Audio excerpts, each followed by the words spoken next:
안녕하세요. 오늘의 조호영 목사입니다. 보통 이 취임식을 진행할 때 보면 어떤 마음으로 이임과 취임이 진행되는지 그 자리의 분위기를 보면 알 수 있습니다. 한 사람이 리더로 세워지는 일에 그 전 리더의 역할이 참 중요합니다. 전 리더가 기쁜 마음으로 그 자리를 다른 사람에게 물려주는 자리는 참석한 모두가 즐겁고 행복합니다. 그러나 억지로 떠밀려 떠나가는 모습의 그런 이 취임은 누가 아무 이야기하지 않아도 모두 그들의 표정과 그들의 바디랭귀지로도 그 불편함을 다 느낄 수 있습니다. 오늘 어쩌면 사무엘과 사울의 이 취임식의 현장이라고도 할 수 있는 그 자리는 어떠한 모습일까? 한번 그 현장으로 가보겠습니다. 오늘 말씀은 사무엘상 10장 17절에서 27절입니다.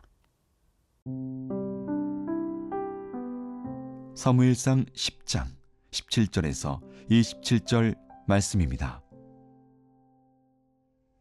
사무엘이 백성을 미스바로 불러 여호와 앞에 모으고 이스라엘 자손에게 이르되 이스라엘 하나님 여호와께서 이같이 말씀하시기를 내가 이스라엘을 애굽에서 인도하여 내고 너희를 애굽인의 손과 너희를 압제하는 모든 나라의 손에서 건져내었느니라 하셨거늘 너희는 너희를 모든 재난과 고통 중에서 친히 구원하여 내신 너희의 하나님을 오늘 버리고 이르기를 우리 위에 왕을 세우라 하는도다.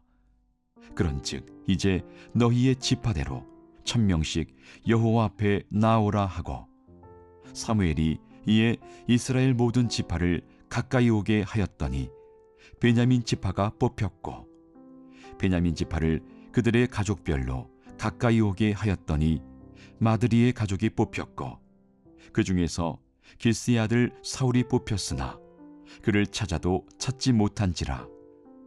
그러므로 그들이 또 여호와께 묻되 그 사람이 여기 왔나이까? 여호와께서 대답하시되 그가 진보다리들 사이에 숨었느니라 하셨더라. 그들이 달려가서 거기서 그를 데려오매 그가 백성 중에 서니 다른 사람보다 어깨 위만큼 컸더라. 사무엘이 모든 백성에게 이르되 너희는 여호와께서 택하신 자를 보느냐? 모든 백성 중에 짝하리가 없느니라 하니 모든 백성이 왕의 만세를 외쳐 부르니라. 사무엘이 나라의 제도를 백성에게 말하고 책에 기록하여 여호와 앞에 두고 모든 백성을 각기 집으로 보내매 사울도 기브와 자기 집으로 갈 때에 마음이 하나님께 감동된 유력한 자들과 함께 갔느니라. 어떤 불량배는 이르되 이 사람이 어떻게 우리를 구원하겠느냐 하고 멸시하며 예물을 바치지 아니하였으나 그는 잠잠하였더라. 사울은 왕으로 기름 부음 받고 성령이 임하며 새 마음으로 왕이 될 모든 절차와 준비를 마쳤습니다.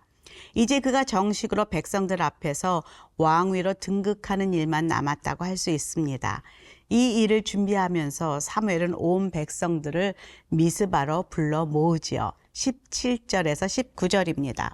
사무엘이 백성을 미스바로 불러 여호와 앞에 모으고 이스라엘 자손에게 이르되 이스라엘 하나님 여호와께서 이같이 말씀하시기를 내가 이스라엘을 애굽에서 인도하여 내고 너희를 애굽인의 손과 너희를 압제하는 모든 나라의 손에서 건져내었느니라 하셨거늘 너희는 너희를 모든 재난과 고통 중에서 친히 구원하여 내신 너희의 하나님을 오늘 버리고 이르기를 우리 위에 왕을 세우라 하는도다. 그런즉 이제 너희의 지파대로 1000명씩 여호와 앞에 나아오라 하고 사무엘은 이스라엘 왕을 뽑기 전에 앞서서 백성들에게 이스라엘의 진정한 왕이신 하나님이 이 백성들을 위해 어떤 일을 하셨는지를 하나하나 상기시키고 있습니다. 애굽에서 노예로 살던 이스라엘 백성들을 출애굽시키셨고 또 광야 가운데 불과 구름 기둥으로 보호하셨고 마침내 가나안을 정복하면서 모든 나라의 침입과 압제 속에서 건져내신 그분이 바로 하나님이심을 상기시키며 선포합니다. 그러나 백성들은 아직도 그 왕을 온전히 신뢰하지 못하고 다른 나라처럼 우리 위에 왕을 세워달라 요구하고 부르짖음으로 이제 하나님은 백성들을 위해 한 왕을 세워주시기로 결정하셨음을 알립니다. 여기에서 눈에 띄는 단어가 있습니다. 오늘 하나님을 버리고 라는 단어입니다. 하나님 대신에 세상 왕을 세워달라는 이 외침, 하나님 대신에 더 의지하고 갈망하는 세상 왕이 있다는 것은 바로 하나님을 버리는 것이다 라는 말씀이 제 마음에 확 들어옵니다. 그것도 오늘 버렸다. 오늘 내가 하나님보다 더 의지하고 갈망하고 사랑하는 것이 무엇인가 생각해 보게 됩니다. 만모니즘에 살고 있는 우리들이 우리의 믿음의 근거가 돈이 된다면 바로 오늘 이 시간 하나님을 버리는 불신앙의 행위임을 다시 한번 깨닫게 됩니다. 자녀들이 우상이 될 수 있는 이 시대에 우리의 자녀가 나의 세상 왕이 된다면은 그것도 오늘 하나님을 버리는 행위임을 다시 한번 말씀을 통해 깨닫게 해 줍니다. 이제 하나님의 방법인 제비뽑기로 하나님의 뜻대로 왕을 선출하기로 합니다. 12지파가 함께 모여서 제비뽑기를 시작합니다. 20에서 21절입니다. 사무엘이 이에 이스라엘 모든 지파를 가까이 오게 하였더니 베냐민 지파가 뽑혔고 베냐민 지파를 그들의 가족별로 가까이 오게 하였더니 마드리의 가족이 뽑혔고 그 중에서 기스의 아들 사울이 뽑혔으나 그를 찾아도 찾지 못한지라. 사무엘은 제비뽑기를 하면 하나님께서 친히 사울을 뽑아내실 것이라는 믿음이 있습니다. 저는 정말 놀랍다 생각이 듭니다. 먼저 기름 부으시고 그 백성들 앞에서 하나님께서 친히 이 모든 과정을 이루고 계시고 그분이 친히 왕을 선출하시는 분이심을 보여주는 이 장면에 다시 한번 놀랍니다. 그리고 우리는 다시 한번 또 깨달아야 합니다. 그 하나님이 지금도 우리의 삶을 관여하시고 친히 인도하시고 마침내 하나님의 뜻을 이루시는 동일한 하나님이심을 정말로 깨달으며 감사를 드립니다.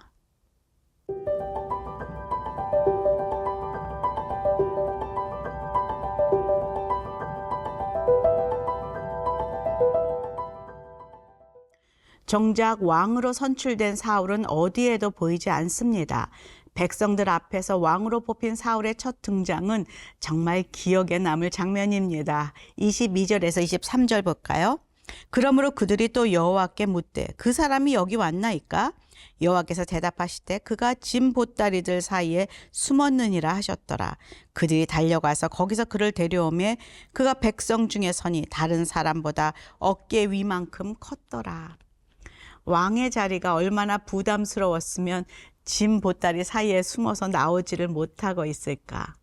사무엘이 이야기했을 때에도 정신없이 긴가민가 하면서 기름 부음을 받았지만 오늘 이렇게 제비뽑기를 통해서 온 이스라엘 백성들 앞에 그 이름이 불리우자 갑자기 이 왕이란 직책에 중압감이 몰려오고 있었던지 두려움으로 숨어 있는 그의 모습.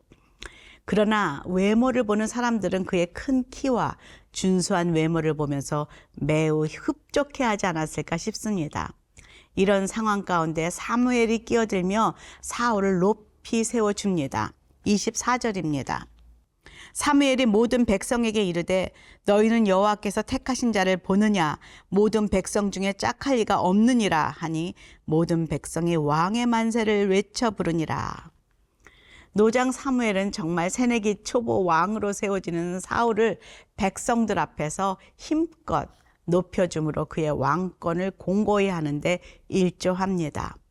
온 백성은 다 함께 기뻐하면서 만세를 부르고 있지요. 훌륭한 이 취임식, 왕의 추대식이 성황리에 마치는 그런 현장입니다. 그러나 한편 이렇게 하나님이 사무엘을 통해 기름 부은 왕 사울이건만 그의 왕권을 기쁨으로 지지하는 자가 있다면 또 그것에 불만을 품은 자도 등장합니다. 26에서 27절입니다.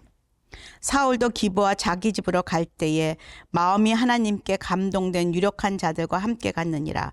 어떤 불량배는 이르되 이 사람이 어떻게 우리를 구원하겠느냐 하고 멸시하며 예물을 바치지 아니하였으나 그는 잠잠하였더라. 하나님께서 친히 택하시고 기름 부음 받아서 왕으로 세워진 사울이지만 그를 찬성하며 따르는 자가 있다면 업신여기고 또 멸시하는 자도 있음을 보게 됩니다. 참 그 누구도 모든 사람을 다 만족시킬 수는 없구나라는 것을 느끼게 됩니다. 오늘 사울을 멸시하고 반대하는 불량배들은 지극히 인간적인 눈으로 그를 바라보고 있었을 것입니다. 저 사울은 흙수저 중에 흙수저인데 가장 보잘것없는 베냐민 지파에서 왕이 세워진다는 거 그거 못마땅해 그렇게 여긴 것이죠. 저런 사람이 자신을 구원해 줄 수 있는 인물이 아니다 라고 부정적인 생각을, 세상적인 관점을 가졌던 것이 분명합니다. 그러나 그들은 이렇게 연약한 사울을 이스라엘 왕으로 선택하시고 세우시는 그 뒤에 계신 하나님을 바라보지 못하고 있는 것이죠. 놀라운 것은 사울이 이런 부정적인 언사와 멸시와 업신여김을 들었음에도 불구하고 잠잠하였다라는 것이 놀랐습니다. 인정하는 것이죠. 나 그런 사람이야. 나도 나를 그렇게 생각했다라는 것을 인정하는 자리입니다. 자신은 그럴 능력이 없는 사람입니다. 겸손과 온유를 겸비한 리더가 정말 이스라엘의 왕이 될 수 있는 최고의 자질임을 느끼면서 지금도 이런 리더들이 참 리더임을 믿음으로 깨닫게 됩니다. 아주 오래전의 일이 기억납니다. 지금은 돌아가셨지만 제가 섬기는 오늘리교회의 초대 담임 목사님이셨던 하영조 목사님이 처음 담임 목사로 위임받는 날이었습니다. 저에게도 큰 영향력을 미친 훌륭하신 목사님이시고 또 제가 참 좋아하는 목사님. 그가 개척한 이 오늘리교회는 놀랍게 부흥했고 그의 설교와 가르침에 모두 다 기뻐하고 하나님을 예배했고 또 저를 포함한 많은 성도들이 목사님을 많이 사랑하였습니다. 그런데 그분이 처음 담임 목사로 위임하고자 그 성도 투표를 했었는데요. 저는 그때 정말 100% 찬성이 나올 것이라 굳게 믿었습니다. 근데 그때 반대표가 몇 표가 이렇게 몇 퍼센트가 나왔다는 사실에 놀랐습니다. 그때 목사님께서 이렇게 말씀하셨습니다. 앞으로 목회하면서 이렇게 반대하셨던 분의 마음을 늘 헤아리면서 그분들이 염려하는 것을 늘 고민하면서 겸손하게 목회하겠습니다. 거의 30여 년 전의 일이지만 이 시간도 그 말씀이 생생하게 기억나는 것은 그때 나도 저런 리더가 되고 싶다, 저런 사람이 되고 싶다라는 생각을 했었기 때문입니다. 그리고 그 마음은 지금도 변치 않습니다. 늘 하나님 앞에서 우리는 나는 무익한 종입니다 라고 고백하는 그 겸손과 또 주님 앞에 그 순종이 저와 여러분에게 늘 있기를 간구합니다.